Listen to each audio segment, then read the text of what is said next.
Hey guys, welcome to video. Today we're talking about spiritual war because we're facing crazy times and there's trouble everywhere.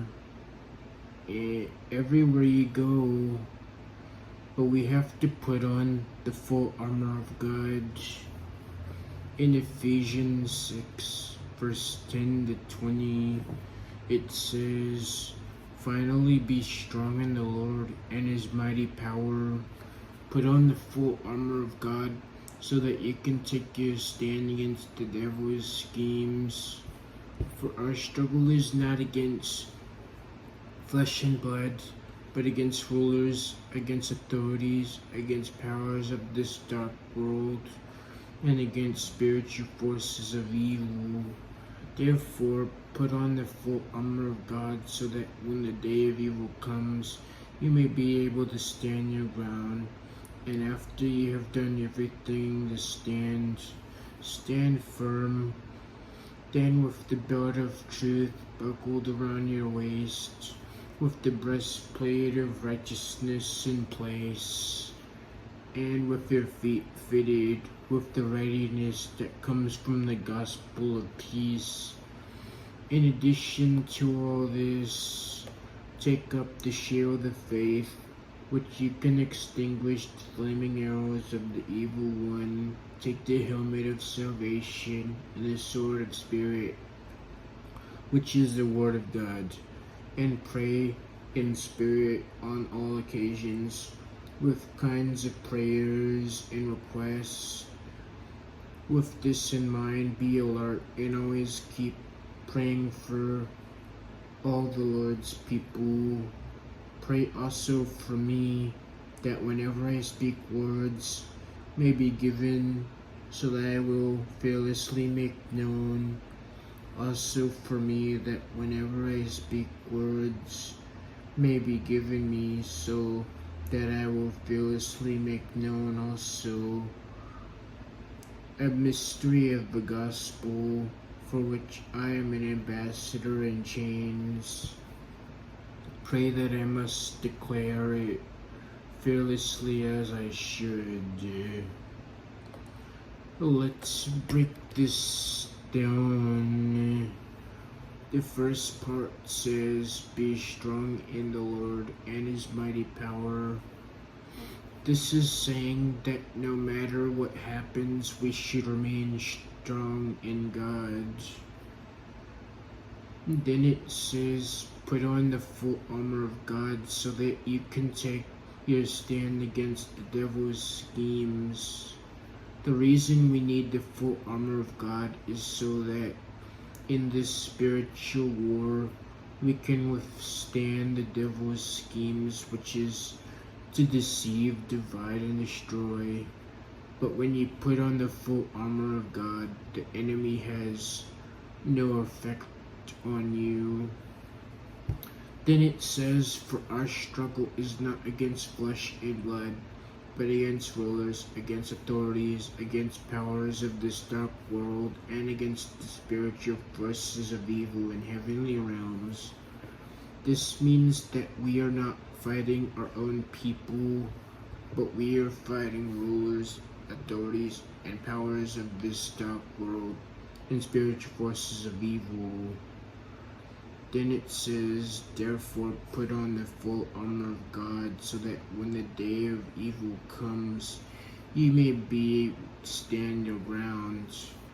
Again, this is to combat the forces of evil, and we put on the armor doing this because without the armor you're vulnerable to danger and the destruction happening, but with the armor it doesn't matter.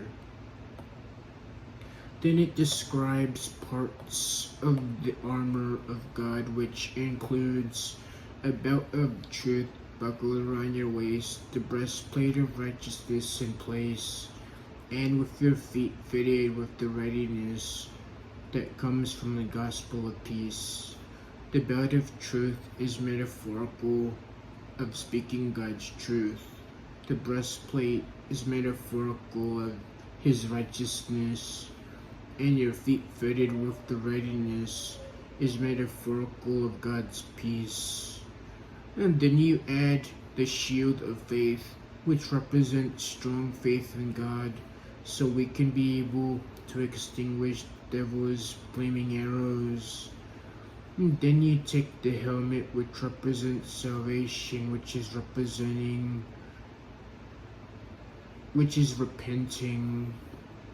and believing that he saved us to be free from sin. Then lastly, it says the sword of God, which represents the word of God. Then it says to pray in spirit on all occasions with all kinds of prayers and requests. This means we should pray to God so he can help us in troubled times and during good times. So we need to start praying regularly. Then it says, with this in mind, be alert and always keep praying on for all the Lord's people. Pray for me that whenever I speak, words may be given, so that I will fearlessly make known the mystery of the gospel. This is saying we should pray for all the Lord's people, and we should pray for each other, and God ask us to pray for the ones that sinned against us, the ones that despise false allegations, and the ones who do bad things, because it's forgiveness, and that's what he did on the cross. We should let the words be given so that I will fearlessly make known the mystery of the gospel, which means that we should let people know more about the gospel and walk without fear. The last part says, for which I am an ambassador in chains. Pray that I may declare it fearlessly as I should. This means we are still in bondage because of sin, so we should pray that God declares we are free as we are. And that's how you can survive in chaotic times. And we've did it before. We've survived all these different things, and we can do it some more.